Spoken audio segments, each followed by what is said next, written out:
ચલો આ ખાલી ખાલી લાગતી દિવાલને રંગોના તહેવાર સાથે કલરફુલ બનાવી દઈએ. તો હા, આજે રિસેસના ટાઈમમાં મારા બાળકોએ પોતાના હાથ પર કલર કરીને આ ખાલી દિવાલ પર પોતાના હાથની છાપ પાડી દીધી છે. અને આ રીતે પોતાના હાથની છાપ પાડીને ખાલી દિવાલ પર બાળકોએ પોતાની લોંગ ટાઈમ મેમરી ક્રિએટ કરી લીધી છે.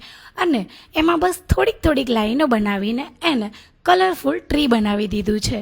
તો હવે આ ખાલી દિવાલ પણ કલરફુલ બની ગઈ છે. અને હવે અમારા ક્લાસરૂમની દિવાલ પણ તમને કહે છે હેપી હોલી.